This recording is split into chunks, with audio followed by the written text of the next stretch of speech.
नमस्ते दोस्तों। और कैसे हैं आप सभी? स्वागत है आपका स्टडी विला में। MEG 7 प्रिपेयर करने वाले स्टूडेंट्स के लिए है आज की वीडियो ऑन तोरू दत्त। वैसे अगर आप चैनल पर नए हैं तो बता दूं, मैं हूं मोनिका फ्रॉम स्टडी विला। हम हमेशा आपके साथ हैं आपकी एग्जाम प्रिपरेशन में। तो चैनल पर अपलोडेड वीडियोस को यूटिलाइज कीजिए और चैनल को सब्सक्राइब करके बेल आइकन प्रेस कर लीजिए ताकि आगे आने वाली वीडियोस से आप कनेक्टेड रहें। चलिए अब बात करते हैं MEG 7 पोइट्री सेक्शन की, जो मेरी माने तो आसान है। बस कुछ पोएट्स और उनकी पोएम्स आपको समझनी है। आज की वीडियो है तोरू दत्त की पोएम सीता के बारे में। ये पोएम तोरू की तरफ से एक ट्रिब्यूट है और उनकी बेस्ट वर्क्स में से है। पहले जानते हैं तोरू दत्त के बारे में। तोरू दत्त 19th सेंचुरी की फेमस इंडियन पोएट थी। ये कलकत्ता में पैदा हुई थी और इन्होंने इंग्लैंड में पढ़ाई की थी। दत्त एक टैलेंटेड राइटर थी जो इंग्लिश के साथ फ्रेंच में लिखा करती थी। इनकी फैमिली ने क्रिश्चियनिटी में कन्वर्ट किया था जब वे छोटी थी। साथ ही इनकी फैमिली में इनके पिता गोविंद चंद्र दत्त के अलावा और कई फैमिली मेंबर्स भी राइटर्स थे। तोरू के 3 सिबलिंग्स थे, जिनमें ये सबसे छोटी थी। इनके एक भाई अब्जू और बहन अरू थी। इनका बचपन कलकत्ता में बीता, जहाँ ये अपने भाई बहन के साथ अपनी मदर से एंशंट इंडिया की कहानियाँ सुना करती थी। Like her siblings, she too died at an early age of 21 due to tuberculosis. तोरू के राइटिंग स्टाइल की बात करें तो वो बेहद नेचुरल राइटर थी। कुछ 165 फ्रेंच पोएम्स इन्होंने ट्रांसलेट की इंग्लिश में और कुछ इन्होंने फ्रेंच में भी लिखी। At the time of death she left 2 novels, English in English and Sanskrit, which were published in Ancient Ballads and Legends of Hindustan. इनके बारे में कहा जाता है that she brought store of knowledge from Europe. The ballets were essentially Indian in genre and reveal her return to her land. अपनी modern lifestyle में भी she kept close to ethical values. Some well-remembered poems were The Lotus, Sita and Casuarina Tree. अब बात करते हैं poem Sita के बारे में। सीता तोरू दत्त की poetry collection ancient ballet and legends of Hindustan में इंक्लूड की गई थी। ये पोएम तोरू दत्त की चाइल्डहुड यादों के बारे में है। How she became emotional while hearing heart touching tales from her mother. हालांकि पोएम का टाइटल सीता पर है, मगर ये पोएम एक रिएक्शन है 3 बच्चों का जो सीता के सेकेंड एग्जाइल की कहानी सुन रहे हैं, जब सीता को अयोध्या छोड़कर वन में जाना पड़ा था। दत्त ने इस पोएम में की सराउंडिंग की ब्यूटी को बेहतरीन तरीके से दर्शाया है। चलिए अब जानते हैं पोएम की explanation line by line.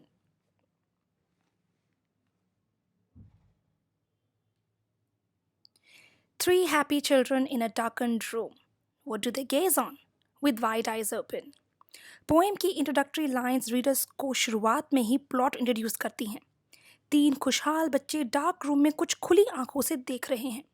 Poet ने सस्पेंस क्रिएट किया है विद अ पैराडॉक्सिकल थिंग, यानी विपरीत सिचुएशन। आखिर बच्चे डार्क रूम में खुश कैसे हैं और ऐसा उन्होंने क्या देखा? A dense forest where no sunbeam pries, and its center a cleared spot.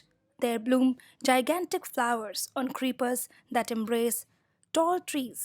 There, in a quiet, lucid lake, the white swan glide. There, whirring from the brake, the peacock springs. There, herds of wild deer race. There, patches gleam with yellow waving grain. There, blue smoke from strange altars rises light. There dwells in peace the poet Anchorite. Sita की इन lines में poet एक घने जंगल का सुंदर depiction करती हैं, जहाँ sunlight बहुत कम पहुँचती है। उन्होंने डेंस शब्द को रिपीट किया है जंगल को घना बताने के लिए। इस चित्र के सेंटर में एक क्लियर साफ स्पॉट है जहाँ सेंट्रल कैरेक्टर सीता बैठी हैं। उनकी सराउंडिंग्स में बड़े फूल और क्रीपर्स हैं। जिन्हें नहीं पता है, क्रीपर्स बेल को कहते हैं। दत्त ने टॉल ट्रीज में एलिट्रेशन का यूज़ किया है। एलिट्रेशन यानी एक साउंड को दोहराना, जैसे ट इन टॉल एंड ट in trees. Tall trees and creepers actually Ram और सीता को सिंबलाइज करते हैं। दत्त ने इस सिंबल का अपनी कई और पोएम्स में भी यूज़ किया है। सीन में एक शांत लेक है जिसमें सफ़ेद स्वैन्स हैं। ये इमेज एक शांतिपूर्ण पीसफुल सीन को दर्शाती है। इसी बीच एक पीकॉक अपने पंख फहरा रहा है। ये पीकॉक भी इंडियननेस का प्रतीक है। वे आगे बताती हैं कि सीन में फसल या ग्रेन्स हवा से लहरा रहे हैं और इसी बीच में अजीब से अल्टर्स हैं, यानी हवन कुंड टाइप्स, जिसमें नीला स्मोक दिख रहा है। इस ब्यूटीफुल सीन के बीच में है पोएट एनकोराइट। ये smoke actually super natural smoke है। और एनकोराइट, एनकोराइट का मतलब जिसने साधारण जीवन छोड़ दिया हो रिलीजियस पर्पस के लिए। यहाँ सीता जी के अलावा खुद को भी पोएट एनकोराइट मानती हैं। चलिए अब आगे बढ़ते हैं। But who is this fair lady? Not in vain, she weeps below. At every tear she sheds, tears from 3 pairs of young eyes fell amain, and bowed in sorrow are the 3 young heads. यहाँ poet पूछती हैं वो fair lady कौन है।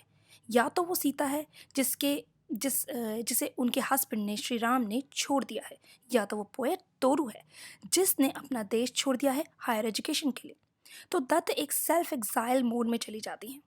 Poet बताती हैं कि वो लेडी अकेली नहीं रो रही है, उसके साथ 3 और आंखें और रो रही हैं। वो तीनों तोरू और उनके भाई बहन जो सीता के पेन को फील कर पा रहे हैं, और उनका सर उनके सौरों को फील करके झुक गया है। It is an old story, and the lay which has evoked sad Sita from the past is by a mother's son, this household at last, and melts the picture from their sight away. Yet shall they dream of it until the day. In lines में दत्त बताती हैं कि ये कितनी पुरानी story है जो her mother अपने बच्चों को सुनाती है हर घर में। कहने का मतलब है कि इन कहानियों को बताने से इंडियन कल्चर सरवाइव कर पाया है और करता रहेगा। आगे की लाइन्स में सीता की कहानी खत्म हो जाती है, यानी सीता की पिक्चर मेल्ट हो जाती है, मगर बच्चे अब भी उस सीता के बारे में सोच रहे हैं, ड्रीम कर रहे हैं अंटिल द नेक्स्ट मॉर्निंग। यहाँ पोएट अपनी मदर की स्टोरी टेलिंग की आर्ट को भी अप्रिशिएट करती नजर आ रही हैं। आगे की लाइन्स हैं, When shall those children by their mother's side gather? Ah me, as erst at eventide. यहाँ पोएट पूछती हैं कि कब वो बच्चे फिर से मदर की साइड पर बैठेंगे। इस नॉस्टैल्जिक मूड पर वो पोएम को एंड करती हैं with a rhetorical question. She is sad that वो दिन अब कभी नहीं आ पाएगा as she has lost her siblings. अब आगे देखते हैं क्या थीम्स तोरूदत्त ने डिपिक्ट की हैं इस पोएम के थ्रू। दत्त की पोएम्स में हमेशा नेचर, सेक्लूजन यानी तन्हाई, लॉन्गिंगनेस यानी डिज़ायर, पेट्रोटिज्म यानी देशभक्ति और चाइल्डहुड मेमोरीज की थीम देखी गई है। ठीक उसी तरह इस पोएम में भी उन्होंने नेचर को डायनामिक तरीके से पोर्ट्रे किया है। उन्होंने एंशंट इंडिया और हिंदू ट्रेडिशंस को भी दिखाया है। जो कि उन्होंने अपनी यंग एज में अपने भाई बहन को खो दिया था, तो उनकी पोइट्री में लॉस और नॉस्टैल्जिया की थीम्स अपीयर होती हैं।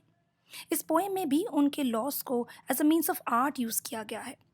एक और थीम जिसको वो एड्रेस करती हैं इज़ फैमिली एंड रिलेशनशिप्स। वो दिखाती हैं कि ये साधारण सी चीज़ें, रिश्ते भी पोएट्री और आर्ट को इंस्पायर कर सकते हैं।